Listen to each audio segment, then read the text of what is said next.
आप सभी को मेरा नमस्कार। नीव इंस्टीट्यूट पे मैं अनिल आप सबका बहुत बहुत स्वागत करता हूँ और आशा करता हूँ कि आप सभी कोविड-19 जैसी महामारी से बिल्कुल स्वस्थ होंगे। तो आज के इस लेक्चर में जियोग्राफी के इम्पॉर्टेंट क्वेश्चन सीरीज के नेक्स्ट पार्ट को डिस्कस करेंगे, जिसका पहला प्रश्न आप सभी के सामने है। यहाँ पूछा जा रहा है, बलुआ पत्थर एक परतदार चट्टान होता है, वो कारण क्या है? मतलब आपके पास एक पत्थर जिसको हम बोलते हैं सैंडस्टोन, SAND सैंडस्टोन। तो बोला गया एक इसमें लेयर देखने को मिलती है, मतलब एक ऐसे आपके पास परत होगी, उसके ऊपर और परत होगी, इसके ऊपर और परत होगी। तो बोला ऐसा क्यों होता है, इसका कारण क्या है? तो इसका जो बिल्कुल राइट आंसर है वो आपके पास है, पानी के भीतर पाया जाता है। ये जो आपके पास सैंडस्टोन होता है ये पानी के भीतर पाया जाता है, यही इसका बिल्कुल सही आंसर है। अब इस क्वेश्चंस के अकॉर्डिंग आपसे जो और क्वेश्चंस पूछे जा सकते हैं पेपर में, वो क्या क्या बनते हैं आपको पता होना चाहिए कि जो हमारा रॉक्स का एक टॉपिक चलता है, अगर रॉक्स को देखें तो ये हमारे पास तीन तरह की रॉक्स चलती हैं। एक इग्नियस रॉक्स जिसे हम आग्नेय चट्टानें कहते हैं, नंबर 2 पे आपके पास सेडिमेंट्री रॉक्स जिसको हम अपसादी चट्टानें कहते हैं, नंबर 3 पे आपके पास मेटामॉर्फिक रॉक्स रॉक्स था जिसको हम रूपांतरित या फिर कायांतरित चट्टानें कहते हैं। अब आपसे क्वेश्चन ऐसा पूछा जा सकता था, ये जो बलुआ पत्थर है, बलुआ पत्थर जो है वो कौन सी रॉक्स का एक उदाहरण है या फिर एग्जाम्पल है? तो इसका जो बिल्कुल सही आंसर था वो था ये जो नंबर 2 पे आपके पास रॉक्स पाई जाती हैं जिसको हम सेडिमेंट्री रॉक्स कहते हैं, वो ही आपके पास इसका बिल्कुल राइट आंसर होना था। अब आपसे एक और क्वेश्चन यहाँ से क्या बनता है, आपको पता है कि जो पहली दो आपके पास रॉक्स है ना, एक नंबर 1 पे इग्नियस रॉक्स, नंबर 2 पे सेडिमेंट्री रॉक्स, इन्हीं दोनों में कुछ अगर परिवर्तन होता है तो उससे आपके पास सेडिमेंट्री रॉक्स बनता है। अब आपको ये भी हमने यह अपनी क्लासेस में क्लियर करा है कि बलुआ पत्थर में जब कोई एक तरह से इन्वायरमेंटली चेंजेस होते हैं, तो जब अपना ये स्टेट और रूप चेंज कर देता है तो उससे आपके पास कौन सा नया पत्थर बनता है? तो उससे आपके पास क्या बनता है? क्वार्टरजाइट। क्या बनता है? क्वार्टरजाइट, और जिसको हम क्या बोलते हैं? मेटामॉर्फिक रॉक्स या फिर रूपांतरित चट्टानें। तो ये आपके पास इंपॉर्टेंट पूरा टॉपिक है। इस टॉपिक से आपको यह देखने को मिला कि हमें रॉक्स वाला टॉपिक बढ़िया से पढ़ना है। उसमें आपसे क्वेश्चंस क्या पूछा जा सकता है, जैसे मैं आपसे क्वेश्चन पूछ रहा हूँ अभी, एक आपके पास बेसाल्ट चट्टान होती है।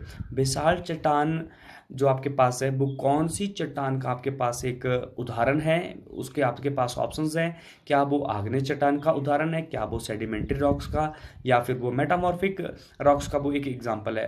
प्लस बेसाल्ट जो आपके पास चट्टान है, जब ये अपना रूप चेंज कर लेगी और मेटामॉर्फिक्स कहलाई जाएगी तो उसका नाम क्या पड़ेगा, है ना? तो ये सारे क्वेश्चंस आपको नीचे कमेंट सेक्शन में लिख के देने हैं। अगर किसी स्टूडेंट्स को कोई प्रॉब्लम आती है इन क्वेश्चंस में तो आप कमेंट सेक्शन में अपने डाउट पूछ सकते हैं। अगर फिर भी कोई दिक्कत आती तो हमारे नंबर आपको कमेंट सेक्शन या फिर डिस्क्रिप्शन लिस्ट में मिल जाएंगे, उनमें आप कॉन्टेक्ट कर सकते हो। नेक्स्ट, बलन एक परिणाम है। फोल्डिंग, फोल्डिंग समझते हो ना आप? जैसे आपने पढ़ा था एक फोल्ड माउंटेन्स जिसको हम क्या पढ़ते हैं, बलित पहाड़ या बलित पर्वत, तो वही आपके पास एक फोल्डिंग की बात करी जा रही है। Folding is the result of, तो इसमें आपको डायरेक्ट याद रखना है, आपको याद रखना है ओरोजेनिक फोर्स। ओरोजेनिक फोर्स जो है वो फोल्डिंग का एक रिजल्ट है, या फोल्डिंग उसका एक रिजल्ट है। किस फोर्स का आपके पास एक रिजल्ट फोल्डिंग है? वो ओरोजेनिक फोर्स का। देखो होता क्या है कि अभी अगर हम बात करें, कुछ पृथ्वी पे ऐसे हिस्से हैं जो बिल्कुल समतल है, कुछ ऐसे हिस्से हैं जो आपके पास ऊबड़ खाबड़ है, या उसके ऊपर आपके पास इस तरह की पहाड़ियां बन गई है। ये जो पहाड़ियां बनती हैं वो किस कारण बनती हैं? ओरोजेनिक फोर्सेस के कारण बनती है। ये जो प्रोसेस है वो एक दिन की नहीं है। ओरोजेनिक फोर्स क्या होती है कि ये आपके पास जो जमीन है वो आपस में एक दूसरे की तरफ आपस में अपने आप को अट्रैक्ट करेगी, उसके बाद क्या होगा, यहाँ पे इस तरह के फोल्ड बन जाते हैं। तो याद रखना है ओरोजेनिक फोर्स, और ये एक दिन की प्रोसेस नहीं, ये सालों करोड़ों अरबों सालों की आपके पास एक प्रोसेस है। अब मेरे को आपने जल्दी से कमेंट सेक्शन में लिख के देना है कि अगर मैं आपसे क्वेश्चन पूछूं, इस पूरे विश्व की सबसे लंबी पर्वतमाला कौन सी है? सबसे लंबी पर्वतमाला और सबसे पुरानी पर्वतमाला भी आपने नीचे लिख के देना है। नेक्स्ट नेक्स्ट आपके पास था, कौन सा महाद्वीप गोंडवाना लैंड का हिस्सा नहीं था? इंपॉर्टेंट क्वेश्चन है, इससे उसको बढ़िया से पढ़ेंगे हम। देखो, महाद्वीप सबको समझ आता होगा, कॉन्टिनेंट्स। कॉन्टिनेंट क्या होता है? भूमि का एक बहुत बड़ा हिस्सा, जो कि महासागरों से या पानी से घिरा हुआ है, उसी को हम क्या बोलते हैं, महाद्वीप। तो बोला गया कौन सा कॉन्टिनेंट जो गोंडवाना लैंड है उसका हिस्सा है। तो यहां पे हम देखेंगे गोंडवाना लैंड क्या होती है, उस चीज को देखते हैं, क्यों हम गोंडवाना लैंड का जिक्र करते हैं और क्यों हमारे लिए ये इंपॉर्टेंट है। एक इंपॉर्टेंट क्वेश्चन है, और ये मतलब बिल्कुल सही सा आपके पास क्वेश्चन है, एग्जामिनर हमेशा यहां से क्वेश्चन पूछता ही पूछता है। अब इस क्वेश्चन को अगर आपने बढ़िया से समझना है तो देखो, यहाँ पे ये आपकी पृथ्वी है, मान लो जहां पे हम बैठते हैं, जिस गोले में हम रहते हैं, ये आपके सामने दिख रही है। पहले आपके पास इस गोले पे एक ही महाद्वीप था, एक ही महाद्वीप था, ये आपके पास महाद्वीप है वो। आज के टाइम में क्या है, आज के टाइम की बात करूं तो आपके पास यहाँ पे एक महाद्वीप यहाँ पे है जिसको एशिया बोलते हैं, एक यूरोप है, यहाँ पे नॉर्थ अमेरिका है, नीचे साउथ अमेरिका है, यहाँ पे यूरोप है, यहाँ पे आपके पास ऑस्ट्रेलिया है, नीचे अंटार्कटिका है, ऐसे ही है ना। पर ये आज की बात हो रही है, हमने बात करनी है पीछे के, मतलब बहुत समय पहले की बात करी जा रही है ना। तो बोला गया उस टाइम ये जो टुकड़े थे ना हमारे सात, आज हम देखते हैं ना सात महाद्वीप, वो पहले एक ही टुकड़ा हुआ करता था। वो एक टुकड़ा कौन सा है, ये। तो इस टुकड़े को हम क्या बोलते थे उस टाइम, पेंजिया। क्या बोलते थे इस टुकड़े को, ये जो अकेला आपके पास टुकड़ा दिख रहा है ना ये वाला, इस चीज को हम बोलते थे पेंजिया। अब इस पेंजिया में क्या हुआ, बोला जाता है कि यहां पे इस हिस्से में जो जमीन का हिस्सा है इसमें टेक्टोनिक प्लेट्स हैं। टेक्टोनिक प्लेट्स जो हैं वो आपस में टकराती रहती हैं, जिसके टकराने की वजह से क्या होता है कि इसमें घर्षण होता है, और ये जो साइड साइड के इसके कॉर्नर हैं ये टूटते रहते हैं, जिसकी वजह से क्या हुआ कि ये पूरे पेंजिया, ये पेंजिया था ना पूरा, ये गोला, एक ये पूरा गोला पेंजिया था, इस गोले के दो हिस्से हो गए, मतलब एक बाउंड्री बन गई, यहाँ पे एक है ना, एक गैप बन गया। और ये जो लाल जैसा है इसको आप लेके चलो पानी, है ना। तो ये ऊपर वाला हिस्सा आपके पास, इसको अब क्या कहा गया, इसको लोरेशिया कहा गया, नीचे वाले हिस्से को क्या कहा गया, गोंडवाना लैंड। इतनी चीजें सबको समझ आई, अगर नहीं समझ आई होगी तो इसको रिप्ले करके देखो। अब मैं फिर से आपके पास इस डायग्राम के ऊपर आता हूं, ऐसे आपके पास था, ये पेंजिया है। अब इसके बीच में कैसे आपके पास यहां पे टुकड़े हो चुके थे इस पेंजिया के, ऐसे आपके पास पेंजिया बन चुका था, एक हिस्सा यहां जैसे था, एक हिस्सा आपके पास यहां था, और बीच में आपके पास पानी आ चुका था। ये जो आपके पास ऊपर वाला हिस्सा है ना, ये ऊपर की तरफ निकलता चला, नीचे वाले हिस्से को क्या बोला गया, गोंडवाना लैंड। आस्ता आस्ता खिसकते खिसकते ये यहां जैसे पहुंच गए हैं। अब बोला गया, तो बोला गया ये जो गोंडवाना लैंड है ना, गोंडवाना लैंड में कौन सा महाद्वीप नहीं है आज का, तो इसका जो बिल्कुल सही आंसर है, याद रखना, वो north America. North America Gondwana land का हिस्सा नहीं था। अब आप देखो मेरी बात, बोला गया ये आपके पास देखो, ये आपके पास गोंडवाना लैंड है नीचे वाला। अब इसी गोंडवाना लैंड से आपके पास ऑस्ट्रेलिया बना, इसी गोंडवाना लैंड से आपके पास अफ्रीका बना, इसी गोंडवाना लैंड से आपके पास दक्षिण अमेरिका बना। ये तीन चीजें होगी। अब आपके पास यहां पे ऊपर क्या था, ऊपर आपके पास एक एशिया बच गया ना, एक आपके पास यहाँ पे यूरोप बच गया, एक आपके पास नॉर्थ अमेरिका बच गया, ये लोरेशिया का पार्ट है ऊपर वाला। अब देखो यहाँ पे होता क्या है कि यहाँ पे एशिया महाद्वीप में एक छोटा सा जो आपके पास आर्टिकल है, ये एक छोटा सा जो मैप है जिसको हम क्या बोलते हैं, भारत। भारत जो है, जिसको हम दक्षिणी भारत बोलते हैं या पेनिसुलर इंडिया बोलते हैं, वो गोंडवाना लैंड का हिस्सा है। वो कैसे है, ये अफ्रीका वाला हिस्सा था, यहाँ पे अफ्रीका वाला हिस्सा टूटता गया टूटता गया, टूटते हैं ये आपके पास जो महाद्वीप है ना, आस्ता आस्ता टूटते चलते हैं।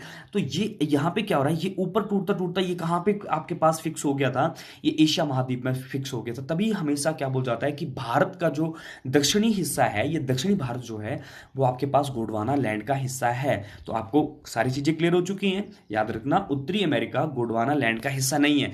अगर आपको अब भी कोई दिक्कत आती है तो आप नीचे कमेंट सेक्शन में डिस्कस कर सकते हो। नेक्स्ट बोला गया रिंग ऑफ फायर, अग्निवृत्त का संबंध किससे है। तो इसके अकॉर्डिंग आप देख लो, पहले अग्निवृत्त को समझ लो ये क्या है। देखो हमारी इस पूरी विश्व की बात करी जाए, इस पूरी पृथ्वी की बात करी जाए, पृथ्वी के ऊपर एक ऐसा क्षेत्र है जहां पे हमेशा ज्वालामुखी उजागर होंगे, हमेशा वहां पे भूकंप जैसी जो गतिविधियां हैं वो देखने को मिलती हैं। मेरी बात समझ आ रही है, ऐसा क्षेत्र जहां पे आपके पास लगभग पूरे वर्ष में ज्वालामुखी होते रहेंगे, लगभग पूरे वर्ष में भूकंप जैसी जो घटनाएं वो होती रहेंगी, तो बोल जाता है उसी क्षेत्र को हमने नाम दे दिया है रिंग ऑफ फायर। क्या बोला गया उस चीज को, रिंग ऑफ फायर। तो ये रिंग ऑफ फायर किससे जुड़ा हुआ है, ये पैसिफिक ओशन जो हमारा प्रशांत महासागर है, प्रशांत महासागर के बीच में आपके पास एक ऐसा क्षेत्र है जहां पे आपके पास हमेशा ज्वालामुखी निकलते रहेगा और जो आपके पास भूकंप है वो आता रहेगा। क्लियर है, तभी तो आपके पास क्या है, जापान में सबसे ज्यादा आपके पास क्या आता है, सुनामी आती है, कभी कभी आपके पास वहां पे भूकंप आता है। क्लियर है, वो कैसे, ऑस्ट्रेलिया में भी ऐसा होता है, अमेरिका में भी ऐसा होता है, क्योंकि पैसिफिक ओशन के आसपास ही तो आपके पास पास ये जापान वगैरह बसे हुआ है। क्लियर चीजें, तो ये आपको ध्यान रखना है। अब बोला गया था रिंग ऑफ फायर अग्निवृत्त का संबंध किससे है, तो मैं इस क्वेश्चन के अकॉर्डिंग देखूं तो ऑप्शन ए भी ठीक है भाई, अर्थक्वेक तो आता ही है यहाँ पे, और वो पैसिफिक ओशन प्रशांत महासागर में हो रही चीजें, वो भी ठीक है। उसके बाद मैंने देखा वोल्केनो, वोल्केनो का मतलब होता है ज्वालामुखी, भाई ये भी सही है। तो इसका जो आपके पास आंसर था ये आपके पास होना था यहाँ पे ए, बी और सी। इसमें जो आपके पास बिल्कुल राइट थे वो कौन कौन से थे, ए, बी और सी आपके पास अग्निवृत्ति या फिर रिंग ऑफ फायर से संबंध रखते हैं। ये सारी चीजें आपके पास इंपॉर्टेंट थी। अब मेरे को आपने लिख के देना है, एक आपके पास अंध महासागर है, ओशंस को हम क्या बोलते हैं, महासागर, तो एक आपके पास अंध महासागर है। अंध महासागर किसे कहा जाता है वो आपने नीचे लिख के देना है। और आपका आपका एक और काम बनता है, पूरी दुनिया का जो सबसे निचला बिंदु है, मतलब सबसे डीपेस्ट पॉइंट है, वो कौन सा है, कौन से ओशन में है, कितनी उसकी डेप्थ है, वो सारी चीजें नीचे कमेंट सेक्शन में लिख के दो। हमने रेगुलर क्लासेस में और ओल्ड ईयर के जो आपके पास क्वेश्चंस थे उसमें भी हमने ये चीजें देखी हैं। नेक्स्ट, पृथ्वी पर आरंभ में केवल विशाल भूभाग था जिसका ये जिसे किस नाम से जाना जाता है। आप फिर से इस चीज को देख लो, क्या बोलता है, पृथ्वी पे केवल एक ही भूभाग था। भू का मतलब होता है भूमि, है ना, भाग समझते हो ना, भाग भाग ही है। तो आज के टाइम आपके पास 7 भाग है ना पृथ्वी के, जिसको हम बोलते हैं एशिया, फिर उसके बाद बोलते हैं अफ्रीका, उसके बाद नॉर्थ अमेरिका, साउथ अमेरिका, उसके बाद अंटार्कटिका, उसके बाद यूरोप, ऑस्ट्रेलिया। मैंने सारा ये एरिया वाइज यहाँ पे सीक्वेंस में आपको बताया, है ना। तो ये 7 बड़े भाग हैं आज के टाइम में पूरे विश्व में, पर पहले ऐसा नहीं था, पहला एक ही था। देखा ना भी हमने, ये एक ही था। और इसको हम किस नाम से जानते थे, पेंजिया। याद रखना हमेशा, क्या बोलते थे इसको, पेंजिया। तो ऑप्शन नंबर 20 का बिल्कुल राइट आंसर है। तो ये पैंथालासा क्या है, इसको देख लो, पैंथालासा क्या था, ये पेंजिया। ये भूमि आप सबको पता होना चाहिए। अगर मैं पूरे विश्व की बात करूं, पूरी पृथ्वी की बात करूं, पृथ्वी पे 71% पानी है, तो मतलब ये पूरा पानी है, ये 71% है। और 29% आपके पास भूमि है, तो 29% भाग जो था ये था।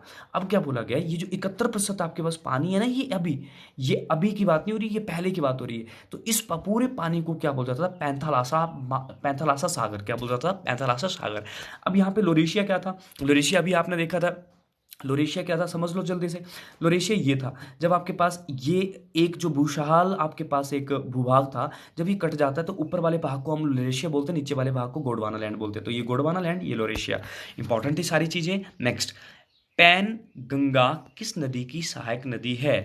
देखो, अगर मैं इस क्वेश्चंस की बात करूं तो यहाँ पे हमने मे बी ये वाला टॉपिक कवर करा है अपनी रेगुलर क्लासेस में, जिसमें हम बात करते हैं कि गोदावरी, गोदावरी नदी की जो आपके पास एक ट्रिब्यूटरी है, वो आपके पास कौन सी है, पैन गंगा। कौन सी है, पैन गंगा।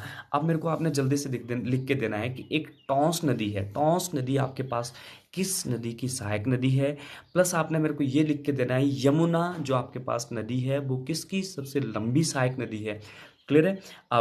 अब नेक्स्ट आपके क्वेश्चन था, बोला गया ज्वालामुखी से सर्वाधिक प्रचुर मात्रा में कौन सी गैस निकलती है। देखो ज्वालामुखी, अभी पहले भी हमने ज्वालामुखी की बात करी ना। अब देखते हैं ज्वालामुखी होता क्या है। बहुत सारे स्टूडेंट्स को ये चीज़ पता है ज्वालामुखी क्या है, पर जो स्टूडेंट पहली बार देख रहे हैं उसके उनके लिए देखो, ये हमारी भूमि है जहाँ पे हम बैठे हैं, मान लो यहाँ पे ये हमारे घर है यहाँ पे। क्लियर है। तो यहाँ पे होता क्या है, बोल जाता है कि यहाँ जैसे से आपके पास अगर मैं इस भूमि के नीचे चलूँ ना, तो नीचे आपके पास टेक्टोनिक प्लेट्स हैं। क्या है ये, टेक्टोनिक प्लेट्स। जब 2 टेक्टोनिक प्लेट्स आपस में टकराती हैं तो उसकी वजह से यहाँ पे क्या होता है, फ्रिक्शन पैदा होता है। और फ्रिक्शन आपके पास आग पकड़ लेता है। इसमें जो आपके पास नीचे मिनरल्स हैं, खनिज जो हैं, वो आपके पास आग पकड़ लेते हैं। अगर उन खनिजों में सिलिका की मात्रा अधिक होती है, सिलिका एक खनिज है ना, सिलिका की मात्रा अधिक होती है तो वो सिलिका जंप करता है ऊपर। सिलिका जंप जब ऊपर करने लगा ना, कि मतलब उसको सांस चाहिए होती है उस सिलिका को, तो ये जो ऊपर उठ रहा है ये आपके पास क्या है, मैग्मा। जो आपके पास एक पिघला हुआ पदार्थ है, इसको क्या बोलता है, मैग्मा। जब ये बाहर गिर के आ गया, इसको क्या बोल जा रहा है, लेवा। तो ये आपके पास क्या है, पूरा ज्वालामुखी। मतलब एक आग अंदर से निकल रही थी, और जब आग आपके पास पृथ्वी के धरातल पे पड़ जाती है, उसी को हम क्या बोलते हैं, लावा।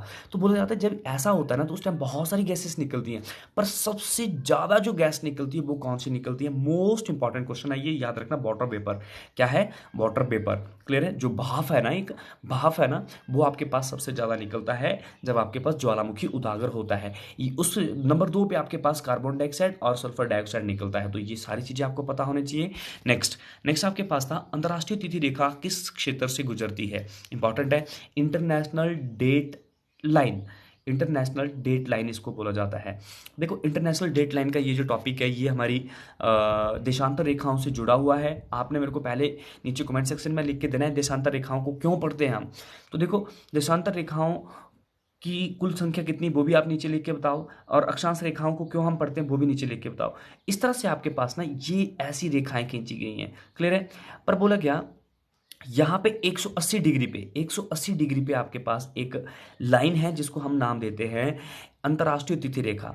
अब बोला जाता है अंतर्राष्ट्रीय तिथि रेखा आपके पास कहाँ पे है, किससे जुड़ी हुई है, वो पैसिफिक ओशन, प्रशांत महासागर पे आपके पास क्या है, अंतर्राष्ट्रीय तिथि रेखा है।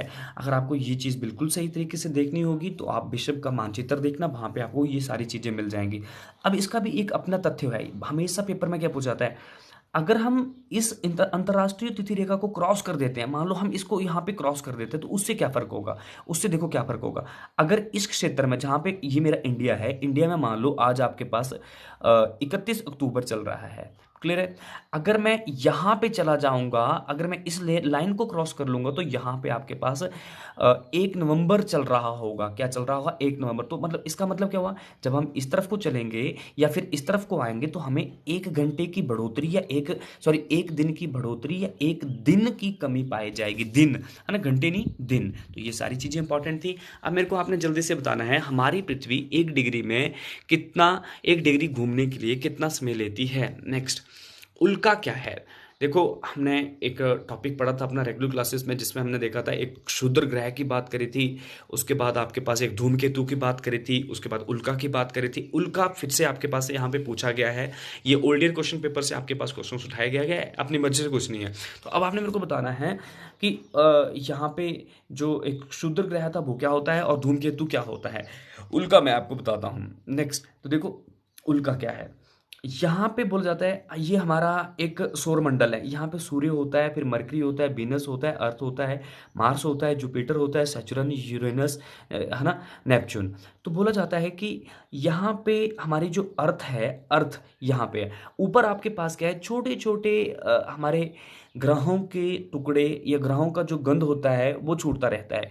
जब आपके पास धूमकेतु और क्षुद्र ग्रह पृथ्वी की तरफ बढ़ते हैं और पृथ्वी के वायुमंडल की तरफ बढ़ते हैं, उसको हम क्या बोलते हैं, उल्का, जिसको हम क्या बोलते हैं, मिट्योर। तो ये क्या आपके पास क्या था, एक बाहरी पदार्थ जो पृथ्वी के वायुमंडल की तरफ बढ़ता है, वो ही आपके पास क्या है, मिट्योर। एक आपको और याद रखना है, एक उल्का पिंड होता है। जब आपके पास ये हमारी अर्थ है ना, अर्थ का एटमोस्फेयर आपको पता ही है, एटमोस्फेयर की 5 आपके पास लेयर्स होती हैं। तो जब आपके पास ये लेयर की तरफ बढ़ता है तो उसको क्या बोलता है, मिट्योर। पर जब ये पृथ्वी पे पहुंच जाता है तो उसको हम क्या बोलते हैं, उल्का पिंड। तो ये आपके पास सारी चीजें इंपॉर्टेंट थी। क्षुद्र ग्रह के बारे में आप नीचे बिल्कुल डिटेल में लिखो, प्लस धूमकेतु के बारे में डिटेल में लिखो। नेक्स्ट, महाद्वीप किस कारण धीरे धीरे दूर होते गए, इंपॉर्टेंट था। देखो, अभी हमने बात करी, आज का जो आपके पास सेशन है बहुत इंपॉर्टेंट चल रहा है, सारे नए क्वेश्चंस है। तो यहाँ पे क्या बोला जा रहा है, ये आपके पास एक ही महाद्वीप था ना पहले, यही आपके पास जिसको हम क्या बोलते हैं, सुपर कॉन्टिनेंट बोलते थे, है ना, एक विशाल भूभाग।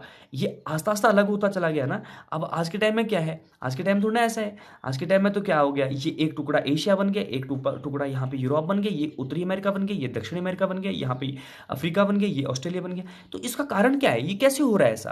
तो इसका बिल्कुल सही जो आपके पास आंसर है वो टेक्टोनिक एक्टिविटीज है। टेक्टोनिक एक्टिविटीज क्या होती हैं, हमारी पृथ्वी के अंदर कुछ प्लेट्स हैं, जिसमें से आपके पास कुछ बड़ी भी हैं, कुछ आपके पास छोटी हैं। तो बोल जाता है जब आपके पास बड़ी प्लेटें आपस में टकराती रहेंगी तो उससे क्या होगा, उसमें गलन होगी, उसमें सड़न होगी, जिसकी वजह से आपके पास जो पृथ्वी है, पृथ्वी या जो आपके पास भूमि का टुकड़ा है वो आपके पास अलग होता रहेगा। तो यही आपके पास कारण था, नाम था tectonics activity. Next important question था, मॉन्ट्रियल प्रोटोकॉल किससे संबंधित है। याद रखो 1987 में इन्वायरमेंटल प्रोटेक्शंस मतलब पर्यावरण संरक्षण के लिए एक कदम उठाया गया था। और हमने ये, जब हम इन्वायरमेंटल के कुछ क्वेश्चंस डिस्कस करे थे हमने रेगुलर क्लासेस में, वहाँ पे ये चीज़ डिस्कस करी है। जैसे स्टॉकहोम कन्वेंशन हम पढ़ते हैं, उसके बाद पेरिस क्लाइमेट डील हम पढ़ते हैं, है ना। तो ये सारी चीज़ें मेरे को लिख के देनी है आपने। पेरिस क्लाइमेट डील क्या है, उसके बाद अर्थ समिट क्या है, पढ़ी है हमने सारी चीज़ें ये। प्लस आपने ये भी पढ़ा है स्टॉकहोम कन्वेंशन क्या थी, वो सारी चीज़ें मेरे को नीचे लिख के दो, और कब कब वो हुआ उसको डिटेल दो, मैं इसके बारे में आपको बताता हूँ। तो ये आपके पास क्या था, ये पर्यावरण संरक्षण के लिए आपके पास एक सम्मेलन हुआ था। इसमें क्या क्या बात हुई थी, ओजोन परत। ओजोन परत को नष्ट होने से बचाने के लिए यहाँ पे आपके पास एक मीटिंग की गई थी, तो ये आपके पास इंपॉर्टेंट था, मॉनिटरियल प्रोटोकॉल। अब आपको पता होना चाहिए ओजोन परत है क्या, इसका क्या महत्व है, वो भी हमने अपनी रेगुलर क्लासेस में डिस्कस करा। आपका काम बनता है अब इन सारी चीज़ों को नीचे लिख के दो।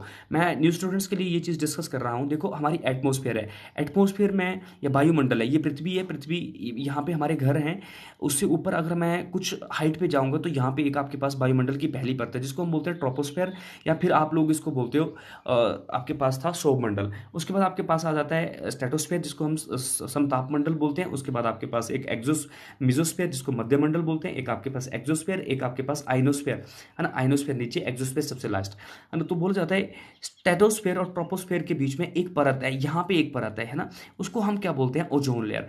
ओजोन लेयर आपके पास बोला जाता है सूर्य से निकलने वाली हानिकारक किरणों से मनुष्य को बचाता है। बोला जाता है कि सूर्य से आपके पास हमेशा फायदे वाली किरणें ही नहीं निकल रही हैं, हमेशा हमारे पास इससे अच्छी रेज ही नहीं निकलती है, इससे हमेशा कुछ आपके पास हानिकारक किरणें भी निकलती हैं तो कुछ फायदे वाली भी निकलती हैं। फायदे वाली नीचे पहुंचती है जिससे हमें विटामिन डी मिल रही है, उससे फोटोसिंथेसिस हो रहा है जिससे हम अपना खाना खा पा रहे हैं, है ना, क्लियर चीज़ें। तो मतलब ये आपके पास क्या करता है, ओजोन जो खराब किरणें होती है ना उनको यहाँ पे प्रोटेक्ट कर लेता है और उनको वापस भेज देता है। ओजोन लेयर को किस से नापा जाता है, उसकी यूनिट क्या है, वो सारी चीज़ें नीचे लिख के तो जल्दी से। नेक्स्ट, हाइड्रो हाइड्रोलिक दबाव के माध्यम से जिस कुएं से पानी निकाला जाता है उसे क्या कहा जाता है। इसका जो बिल्कुल सही आंसर आपके पास है वो आपके पास है अर्टेशियन बेल। अर्टेशियन बेल एक कुआं जिसको हम बोलते हैं अर्टेशियन बेल, एक ऐसा कुआं निर्माण किया जाता है जिसके तहत आपके पास क्या होता है कि आपको पंप नहीं करना पड़ता है, ना वहां पे कोई इलेक्ट्रिसिटी आपके पास लगाई जाएगी ना कुछ, उसका निर्माण ही कुछ इस तरह से किया जाएगा जिसकी वजह से आपके पास क्या होगा, वो पानी आपके पास यहाँ पे खुद ब खुद आएगा, आपको गिरना नहीं पड़ेगा। वो क्लियर है, बस ऑन करा उसको पानी खुद आएगा, मतलब उसको इस तरीके से तैयार किया होता है। तो याद रखना वो कौन सा आपके पास होता है, हाइड्रोलिक प्रेशर के ऊपर जो काम करता है आपके पास कुआं, वो कौन सा है, अर्टेशियन बेल, इंपॉर्टेंट था। नेक्स्ट, ज्वालामुखी गतिविधियों के द्वारा किस प्रकार की झील बनती है, इंपॉर्टेंट है, याद रखो इस चीज को। जो हमारी ज्वालामुखी, अभी आपने देखा ना ज्वालामुखी क्या होता है, ये हमारे हमने बात करी ये क्रस्ट है, क्रस्ट के ऊपर हमारे घर यहाँ जैसे हैं। उसके बाद हमने बात करी नीचे से आपके पास मैग्मा निकल रहा है और यहाँ पे आपके पास वो बाहर निकलता जा रहा है, ये लावा लावा बनता जा रहा है। यहाँ पे क्या होता है ना, ये जो आपके पास जहाँ से लावा निकलता है ना, ये जगह कमजोर होती चलती है। ये जगह जब कमजोर होती चलती है ना तो उसमें एक खड्डा बन जाता है, यहाँ पे ये भ्रंश घाटी बन जाती है, मतलब ये नीचे धस जाता है ये वाला हिस्सा। जब यहाँ पे नीचे धस जाएगा ये तो कुछ इस तरह का बन जाएगा ये, है ना। ये किस तरह का बनेगा, देखो आपके पास ऐसे बन जाता है ये, है ना, ज्वालामुखी ऐसे निकल रहा था ये ऐसे बन गया, ये ऊपर वाली चीज कट गई है। इस जब इसके बीच में जब आपके पास पानी इकट्ठा हो जाएगा ना, उसी को हम बोलते हैं काल्डेरा लेक, क्या बोल जाता है इसे, उसको काल्डेरा लेक। तो ये इंपॉर्टेंट था, ये आपके पास ज्वालामुखी गतिविधियों से आपके पास लेक जो बनती है वो आपके पास इस तरह से थी। अब मेरे को बता दो भारत की सबसे बड़ी झील कौन सी है, मीठे पानी की और खट्टे पानी की जो भी आपके पास है ना, या खारे पानी की जो सबसे ज़्यादा बड़ी झील है वो कौन सी है। नेक्स्ट बोला गया ऊपरी मिट्टी की महत्वपूर्ण मात्रा किससे द्वारा बनी जाती है, ये किसके द्वारा बनाई जाती है। देखो जो हमारी अर्थ है, जो हमारी भूमि है, भूमि का जो ऊपर वाला पार्ट है जहाँ पे हम लोग बैठे हैं उसको हम बोलते हैं क्रस्ट। क्रस्ट पे जो मिट्टी दिखती है ना वो कौन सी प्रक्रिया से आपके पास मिट्टी बनी है, तो वो याद रखना वो आपके पास है अवसादी चट्टानों से। किससे बनती है, वो अवसादी चट्टानों से। अब खुद सोचना इस चीज़ के लिए कि क्यों, क्योंकि हम अवसादी चट्टानों वाला टॉपिक बढ़िया से पढ़ चुके हैं। नेक्स्ट नेक्स्ट बोला गया है ह्यूमस क्या है। देखो ह्यूमस क्या है ये आपको पता होना चाहिए। बोला जाता है कि हमारी मिट्टी में डेड एनिमल्स और डेड प्लांट्स को ही हम क्या नाम देते हैं, ह्यूमस।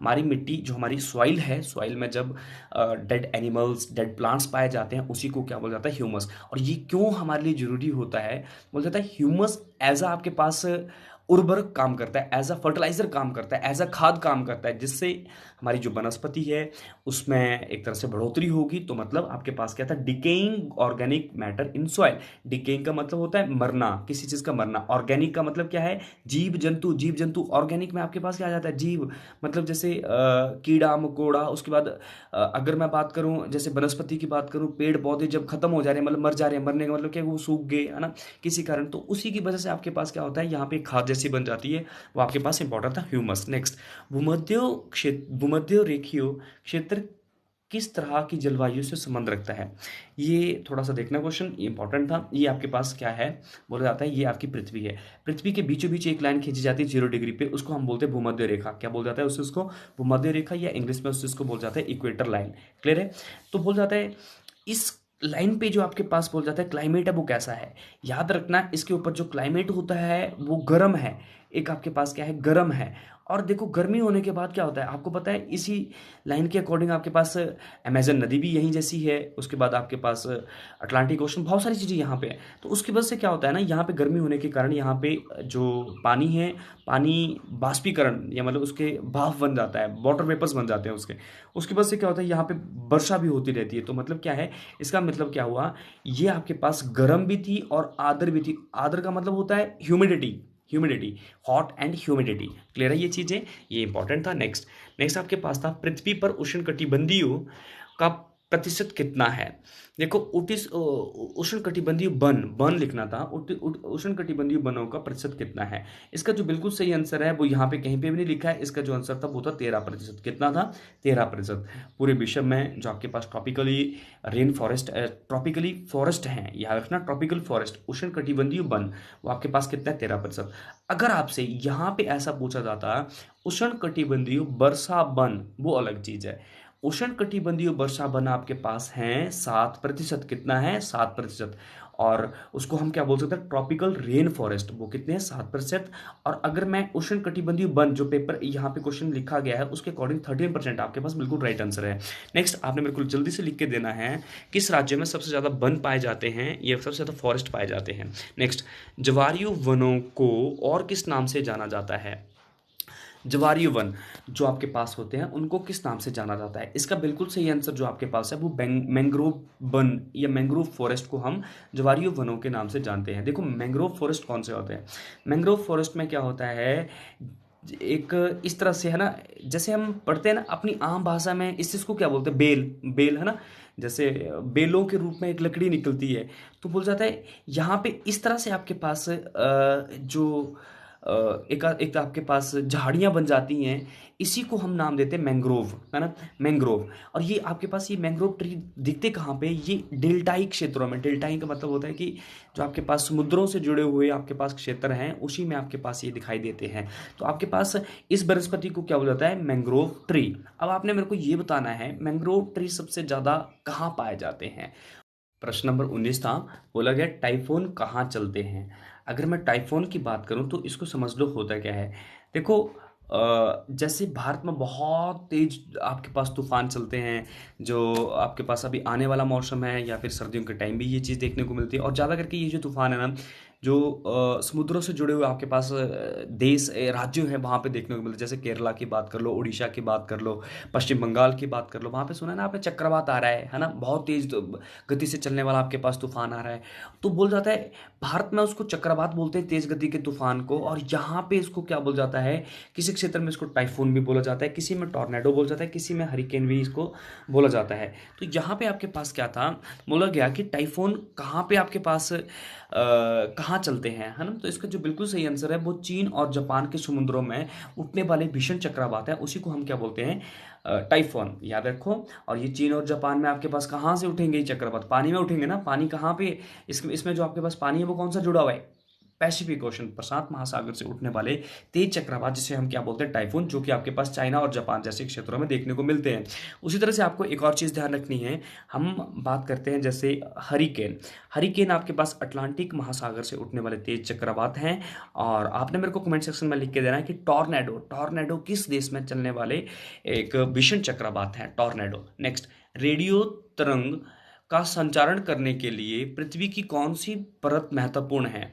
देखो रेडियो वेव की ट्रांसमिशंस के लिए ना बोल जाता है कि कौन सी हमारी एटमॉस्फेयर की लेयर सबसे इंपॉर्टेंट है। तो इसका जो आपके पास बिल्कुल सही आंसर है वो आपके पास है आयनोस्फेयर। आयनोस्फेयर अभी देखा ना हमने, ये आपके आपके पास यहाँ पे ये पृथ्वी है, पृथ्वी की अगर हम ऊपर की बात करेंगे तो उसमें आपके पास वायुमंडल पाया जाता है। यहाँ से ऊपर चलेंगे तो यहाँ पे ट्रोपोस्फेयर है, ऊपर आपके पास स्ट्रेटोस्फेयर है, उससे ऊपर आपके पास मेसोस्फेयर है, उससे ऊपर आपके पास आइनोस्फेयर है। तो ये आइनोस्फेयर जो है ना, यहाँ पे आपके पास क्या होता है, रेडियो वेव्स, है ना, जितनी भी आपके पास वेव्स होती हैं, जितने भी आर्टिफिशियल सैटेलाइट्स होते हैं, वो सारे के सारे आपके पास कहाँ पे देखने को मिलते हैं, आइनोस्फेयर में। तो ये सारे आपके पास क्वेश्चंस मोस्ट इंपॉर्टेंट थे। और अभी जो आपके पास क्वेश्चंस हमने डिस्कस करे, इनको आपने बढ़िया से तैयार करना है। और जो भी स्टूडेंट आपके पास इस वीडियो को पहली बार देख रहे हैं, उनको अगर ये वीडियो पसंद आती है तो आप हमेशा हमारे साथ बने रहने के लिए इस चैनल को सब्सक्राइब करें। तो आज के लिए काफ़ी है, मिलते हैं नेक्स्ट वीडियो में। थैंक यू, धन्यवाद।